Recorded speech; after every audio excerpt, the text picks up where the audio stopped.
Hi, everybody. Welcome to English Digest. I'm Tom. I'm Stephanie. It's our TOEIC unit today, and we're going to talk about what happens at a trade show. I'm sure many of you are very much involved in these things, and you have lots of products that you want to introduce to potential clients, and that's what trade shows are all about. I used to go to trade shows when I was in New York.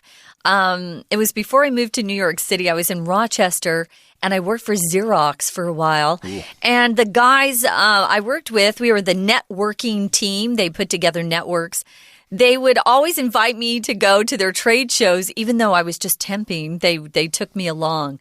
It was real fun. You get to meet a lot of people. You know, it's in a big place where a lot of companies are showing off their brand new products. It's kind of fun. So you participated in a trade show. You weren't just going there to check things out. No, I represented Xerox. Okay, so I guess trade shows are kind of limited. I mean, any person just can't walk in. You got to be kind of in the industry and stuff like that. You have to pay money. You got to pay money. Yeah. So we are going to be talking about the trade show today through a conversation between Douglas and Jenny, okay? And they're talking about putting on some kind of trade show here, or at least Jenny is interested in 3D scanners, and she's got some kind of product that's the other person, Douglas, might be able to help her with using some kind of scanner here. Cool. So let's get to it here. Let's listen to their conversation first, and then we'll come back to talk about their conversation.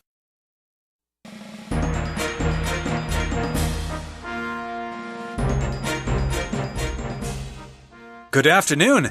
I see you're taking a look at some of our 3D scanners. That's right. I like the design a lot. However, I'm not exactly sure how they work. Allow me to give a demonstration.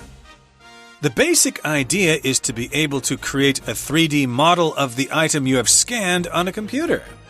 I understand, and I'm keen to see one in action.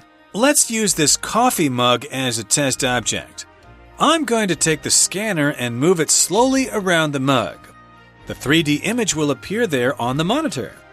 That's impressive. But wouldn't it take a long time to scan something large? My company manufactures a range of scanners, from small handheld ones to large industrial-sized ones for use in factories. So they could be used for something as large as a car? That's correct.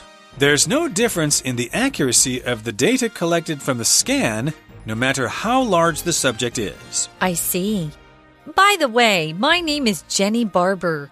I'm the head of one of the design teams at Santiago Industries.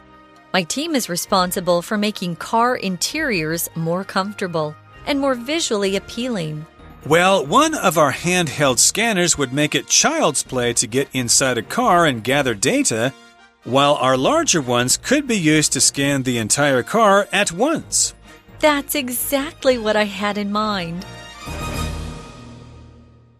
All right, we are at the trade show. In today's lesson, Douglas and Jenny are having a conversation about 3D scanners. Now, Douglas, I guess, is at a booth at the trade show. Yeah. And Jenny has kind of walked over, and she's looking over what they have on display. Douglas notices this. He doesn't ignore her. He's very professional here. And he actually introduces himself. Good afternoon. I see you're taking a look at some of our 3D scanners. Actually, he doesn't introduce himself, but he does actually offer some assistance here. We all know what a scanner is. It's a machine that takes in information, usually visual information. If you have a photograph, like an old picture from 1950 or something, you could scan it on a scanner, and then you'll have a digital copy of that photograph. It's like a picture of your grandparents when they got married or something like that. And then you can send it out over the internet to all your friends. And of course, the machine that does that scan is a scanner. When they first came out, they were all called flatbed scanners because you had to put something that was really flat on the top of the scanner like screen. A picture or a document or something. But now they've got 3D scanners, which is really cool. I have seen the handheld version, not for 3D scanners, but handheld scanners that you can just wipe over a piece of paper and it picks up what's on the paper. It's kind of fun.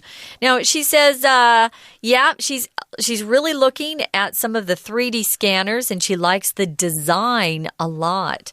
However, she says, I'm not exactly sure how they work. Well, one of the reasons why you would go to a trade show is so that you can demonstrate your products to consumers or customers. You want them to see how to use it, what kind of functions they have, and really it's a better way to advertise than just say a quick 30-second commercial on the TV because they can actually hold things, try them out, use them. It's a great way to show off your new products. Yeah, and Jenny might be a buyer or something, and she might want to buy several thousand units from Douglas or something like that. So, of course, it's in your best interest to be as helpful and polite as possible when people are interested in your products. So, yes, indeed, she likes the design, but she's not sure how it works. And Douglas says, well, allow me to give a demonstration. Again, that's when they show you how to use it, and that's from the verb to demonstrate. He's going to demonstrate to her how to use the 3D scanner. So he says, well, the basic idea is to be able to create a 3D model of the item you have scanned on a computer. So yes, you want to have this model on the computer. That's the basic idea for this three-dimensional model, 3D, 3 dimensions, height, width, and depth. And you want to put that image on your computer, not two-dimensional, but three-dimensional. Again, with those 3 dimensions. That's right. Well, she says, I understand. She understands what he's saying. And I'm keen to see one in action, she says. If you're keen to do something, it means you're really eager, you're very enthusiastic about something. It's really something you're interested in. Here she says she is keen to see one in action. She'd really like to see one being used. Yeah. Live. She'd like to see a live demonstration. And Douglas says, well, let's use this coffee mug as a test object. A mug here is like a thick kind of cup that is used for drinking usually hot beverages like tea. Has a handle on it. Has a handle, right? They have them at Starbucks and places like that. And I think actually the Chinese word actually comes from this ma ke bei, mug. Yeah. And so they've got this coffee mug and they're going to use it as their test object or the thing they're going to do the scan on. So he's going to take the scanner and just move it slowly around the mug so it picks up all of these certain, elements of the mug, how tall it is, how wide it is. The 3D image, he says, will then appear on the monitor. The monitor, of course, is the part of a computer that shows the picture of what you're looking at. So if you don't have a laptop yet, you're probably working on a desktop computer. Has a CPU that has the engine of the computer, you could say. It's called the CPU. And then on top of that, or nearby, is the monitor. And nowadays, they're flat screen monitors. Indeed. LED monitors. That's right. And they're getting a higher and higher resolution all the time. So, of course, you can have a nice 3D image of that mug on the monitor there. And then later, I guess you could use a 3D printer to try to print it out if you want to. Now, Jenny says, oh, that's impressive. But wouldn't it take a long time to scan something large? Like if you wanted to scan, say, Taipei 101, that might take several days to scan that. And a helicopter. And imagine the size of printer you'd have to make in order to have a print made of Taipei 101. I know. They probably have a smaller scale model. But in any case here, she does say that it is impressive. If something's impressive, it impresses you. It makes you admire it and you think it's really great. You think it's really grand, really awesome. Oh, that's so impressive. I just saw Jeremy Lin stuff the basketball from center court in one jump. Wow. That was so impressive. I think you're lying, but that would be impressive. Now, Douglas goes on to say his company manufactures a range of scanners, from small handheld ones to large industrial-sized ones. Now, if you manufacture something, it means you make things in large quantities, and you typically have to have a factory to do that. a factory has lots of big pieces of machinery that you would use. A range of just means they have lots of different sizes and shapes of scanners. And then he goes on to talk about what the range is like. He's got from small ones to large industrial size. If it's industrial size, it's pretty darn big. It's probably big enough to go into a factory. Right, and of course the handheld ones is pretty small. You can hold it in your hand and scan that coffee mug or whatever is in front of you, maybe a teapot or something. And Jenny says, well, so they could be used for something as large as a car. So remember he said the range of the scanners there. One is a large industrial size one that could be used in a factory. So she's imagining, well then, if it's that big, could it actually scan something as large as a car? If you want to scan a car, I can imagine maybe some people would need a 3D image of a car inside their computer. I'm not sure what for, but there you go. Now, Douglas continues on. He says, hey, that's correct. There's no difference in the accuracy of the data collected from the scan, no matter how large the subject is. His scanner sounds pretty cool. Now, when you talk about the accuracy of something, you're talking about how correct something is. Now, if you're producing something, you want all of your data to be accurate or absolutely correct or precise. And he's pretty much bragging or talking about how great their scanners are by saying this. Indeed. So there is no difference in the accuracy. You could just scan a small object or a large one. They all take the data either way, so there's no real difference. And Jenny says, well, I see, I understand, I get it. By the way, let me just ask this question while we're at it. My name is Jenny Barber. Okay, so I guess she is so far impressed with Douglas's demonstration, and she is also impressed with the actual product. So she's decided to have some kind of business communication here. She's introducing herself, Jenny Barber, and she also goes on to say, I'm the head of one of the design teams at Santiago Industries. Okay, so that's the company she works for.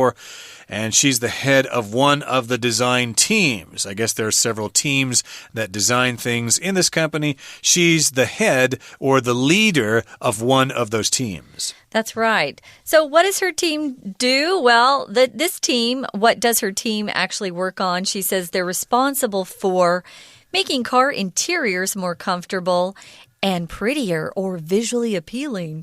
If you're responsible for something, it means you have an obligation to do something, or you have control over something. It's your job to take care of a particular area, or perhaps to care for somebody. When I was growing up, I had to babysit a lot, and I was responsible for making sure the little kids didn't kill themselves or get hurt. So that was my obligation. If I didn't perform well, I would be in big trouble. My mom would get mad at me. You got to keep your eye on those little devils. You do. They're always causing trouble. Seriously. So, yes, indeed, you were responsible for the safety of those children. But here, Jenny Barber is responsible for making car interiors more comfortable and more visually appealing. So the interior of something is the inside of something. And of course, you know, if you drive your car, the interior has to be really comfortable, okay? Not just in terms of how it feels, but also what it looks like. That affects your well-being and whether you want to buy another car by that same company. So, of course, companies have to pay strong attention to the appearance and the comfort of car interiors. That's right. She's also responsible, or her team is, for making those interiors more visually appealing. When you use the word visual, you're talking about what you can see, something that you can take in with your eyes. And if it's appealing, it means it's attractive, it's interesting, it's something that someone would want. So she doesn't work on the exterior of the cars. That's the opposite of interior. they kind of work on what you sit on, what the radio looks like, what your speakers are where your speakers are gonna go, things like that.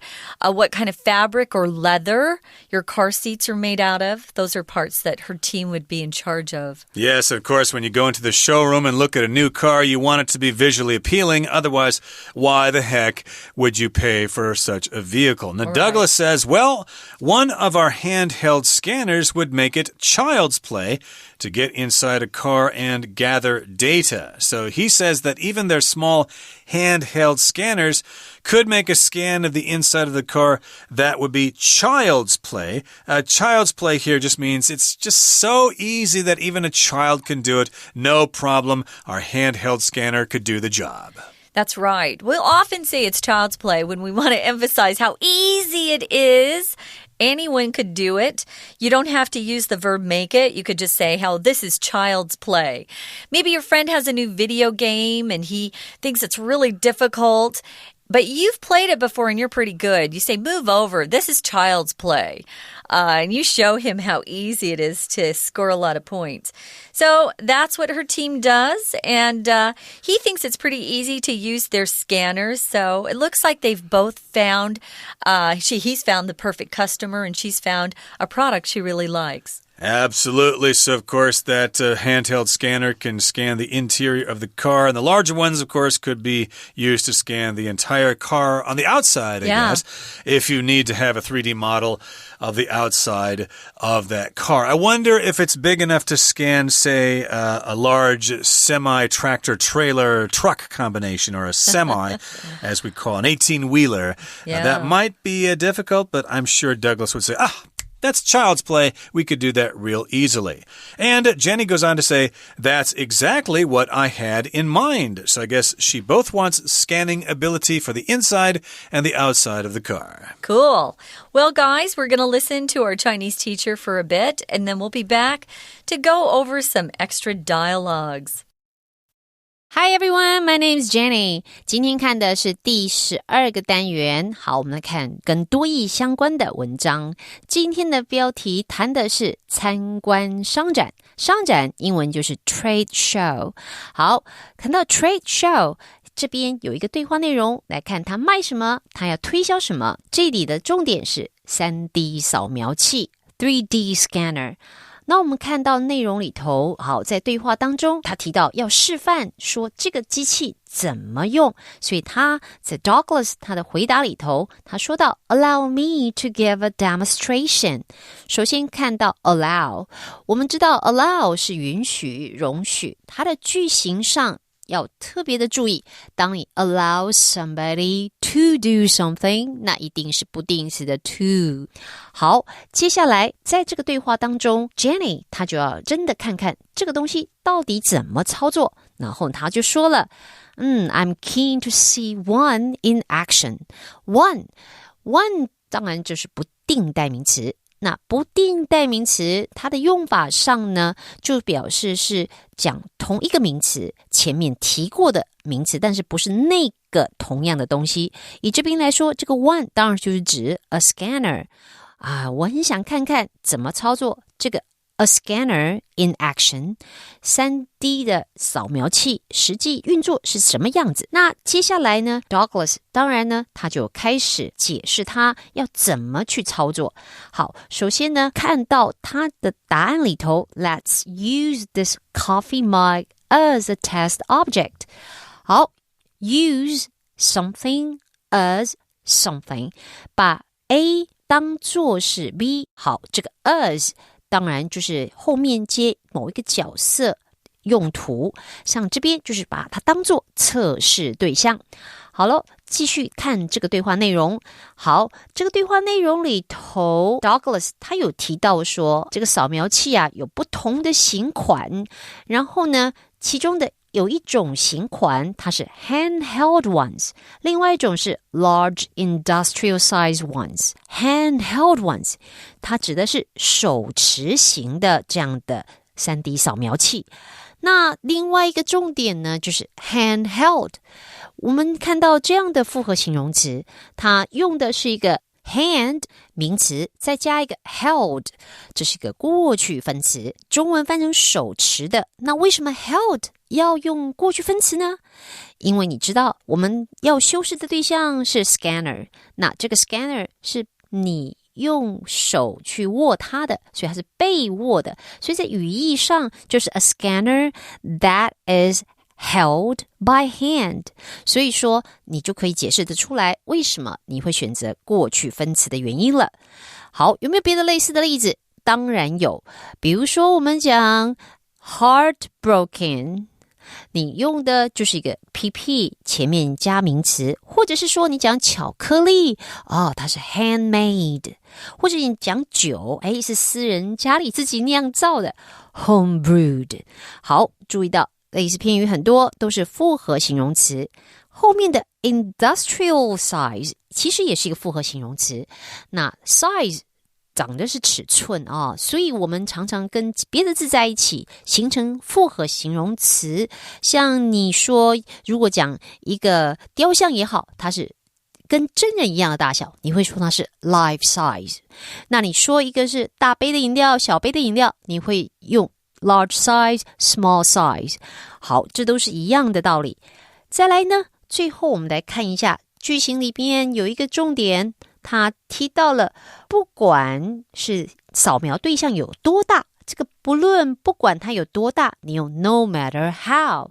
好， no matter how 要记住这个 no matter 它不独立使用的，它不等于中文无论就这样结束，不对，它一定要后面加一个 WH 这种疑问词，像你是 how 或者是 when, where, and who, what 都可以。好，现在我们再继续看最后一个重点，最后一个重点就在这个对话接近结束的地方。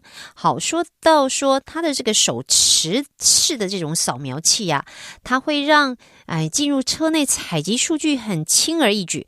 好，看到句型里面我们知道 make， 如果你用它的句型来看，它是一个 VOC 的句型，也是受词在后面接着是补语。但是如果你在这个句型里头的受词很长，比如说你是一个动作，像这边的to get inside a car and gather data， 那怎么办呢？你就会把 IT 摆在 make 的后面，也就是当虚受词来用，然后你把它真正的受词这个动作部分摆到补语后面，这就是这个句构里面的 make it child's play to get inside a car and gather data 它整个句型变成这样子写的原因。好，我们今天的解释到此为止，下次见。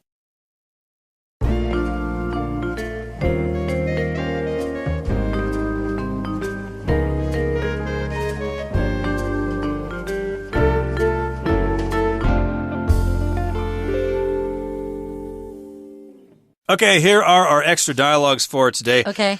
Stephanie, I think I'm going to be A and you be B. Are we ready? Yep. Action. What software is required for these scanners? Our software is compatible with any kind of OS. Okay, so remember the hardware is the actual scanner, the computer, the monitor, and stuff like that. The computer program that operates these things is the software. And I guess on your smartphone, the software technically is an application or an app, as we call them, or an app, as you guys call them. But, of course, if you're scanning something, you're probably going to be using a desktop computer because you want the best results. Well, the answer to this is our software is compatible with any kind of OS. OS stands for operating system. And if you know about computers, you know that Windows is a different OS than iPhone's iOS, I think they call theirs. Now, if something is compatible with something else, it means they work together well. They go together well. I remember even 15 years ago, because Apple had a different operating system than Microsoft or Windows computers, we could never share files. And it was so irritating. But nowadays, it's much easier to go from one OS to another OS. Yeah, they're more compatible nowadays. Are. That's Yay. very convenient for all of us. Well, let's go on to the next conversation. I think I'm going to be B this time. Why don't you be A, Stephanie? Ready? Action. Would you be available to give a presentation at my company? Of course. Here's my business card with my email address and the company website. So if you're really excited about a product at a trade show, you might ask for that company to come visit you on location, which means at your particular business or maybe your headquarters. And maybe let your CEO and the top executives listen to his sales pitch, so that they could buy in, or you could get buy-in to having this particular company do some work with you. It's a great idea. And, of course, the other person says, of course, no problem. Here's my business card. It's got my information, including my email address, and also some information about the company website if you want to check it out yourself. Okay, let's go on now to the next conversation. I'm going to be B this time. Okay. Go, you be A. Go ahead. I'd like to take a look around, but I'll be back later on. Will you still be here? Yes, I'll be here all day today and tomorrow. If you've been to a trade show, you know that they are huge. They are so big. There are a lot of people there actually to see different products. There are a lot of companies that have set up booths. That's what we call those things, booth, B-O-O-T-H, a booth. And it's countable, so you can put S on that. You get a booth, you rent one. Usually as a company, you rent one and then you decorate it, and you're actually stuck there all day. We had a team, so we would rotate. So some of us could go around and look at other booths while some people still were in the booth to take care of questions from Xerox customers. So this is good. Yeah, one of the things that you'll have people ask you sometimes, especially if you're busy talking to another customer, is, are you going to be here all day? I'll come back later. Is that okay? Yeah. Yeah, because people are going to be checking out other booths and stuff like that. So certainly you want the people to be there when you come back again later. So that's a good arrangement here. And we're going to finish off our lesson today with a discussion question. Let me fire this question at you, Stephanie. What is more important to you, design or function? And please explain your answer. Well, it depends on what you're buying. I just bought a new laptop today, and I wanted to buy one of those really light laptops, but when it came right down to it, I knew that my laptop was probably going to stay at home on my desk, and I wanted a lot of power. And if I got one that wasn't so powerful, but it was lighter, I wouldn't be able to get a CD-ROM, a driver, a CD player, and I still need those for some of my old things. So I ended up getting something based on function and not design. Yeah, I guess for me, I can think of the example of whether to buy a motorcycle or whether to buy a scooter. A motorcycle looks cool. It's kind of macho looking. I think I'd rather have that. But that's the design, the more of the appearance. The function is just basically getting from home to work and stuff like that in the city. And therefore, I think function is more important, because it rains a lot in Taipei and it's hard to park motorcycles. So I'd rather get a scooter. That's more based on function. I like the look of a motorcycle better than a scooter, but a scooter is more practical. Okay, guys, we sure are glad you joined us. We hope you learned a lot of new words and phrases. And if you're studying for a TOEIC test, best of luck. From English Digest, I'm Stephanie. And I'm Tom. Goodbye. Bye.